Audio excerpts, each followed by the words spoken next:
என்ன விபரீத ராஜயோகம்? வண்டி எடுத்துகிட்டு போகிறான் வெளியே, டக்குன்னு ஆக்சிடென்ட் ஆகிடும். மோதிர வண்டி மந்திரியுடைய வண்டி. அந்த மந்திரி பரவாயில்லப்பா, சாரி மோதிட்ட, பரவாயில்ல, உங்களுக்கு வேலை போட்டு தரேன்னு சொல்லி கொடுப்பார். இதுதான் விபரீதம் ராஜயோகமாக மாறுறது. அது மாதிரி 10ஆம் வீட்டை பார்க்கக்கூடிய குருபவனம் இது நாள் வரைக்கும் அடி பின்னி எடுத்துட்டேன் வேலை. ஆனால் ஒரு ரூபாய் எனக்கு கம்பெனியில் கண்டுக்கவே இல்லைப்பா, எனக்கு ப்ரமோஷனும் இல்லை, என்னை பற்றி ஒரு பேசுனாலே கடுப்பாகிறாங்க. அங்கெல்லாம் நீங்கள் இப்போ கம்மியாக வேலை செஞ்சாலும் கவனிக்கப்படுவீர்கள் ஜூன் 2க்கு பிறகு. இதுதான் மாற்றங்கள். ஒட்டு மொத்தத்தில் மிதுன ராசிக்கு ஒரு சேஞ்சிங், ஒரு டேர்னிங் பாயிண்ட்டான ஒரு இயர் தான் சொல்லணும். அதாவது அடுத்து வருகின்ற காலங்கள்லாம் இன்னும் சிறப்பாக இருக்குது.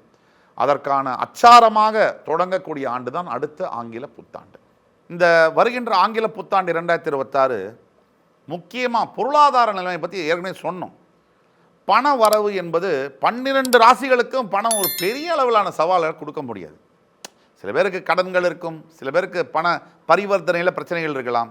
அடிப்படை ஆதாரம்னு சொல்கிறோம், உணவு, தங்க இடம், உடுத்த நல்ல ஆடைகள், இதில் பிரச்சனை இருக்காது. 2, காதலை பற்றி கூட நீங்கள் கேட்டீங்க. காதல் விவகாரத்தில் இந்த 2026 ஆண்டுகளில் முக்கியமாக ஜெயிக்கக்கூடிய ராசிகள் அப்படின்னு நம்ம பார்த்தோம்னா கடகம், ரிஷபம், துலாம், மகரம். இந்த 4 ராசிகளுக்கு காதல்லேருந்து ஜெயிச்சு திருமணமாக மாறக்கூடிய யோகம்.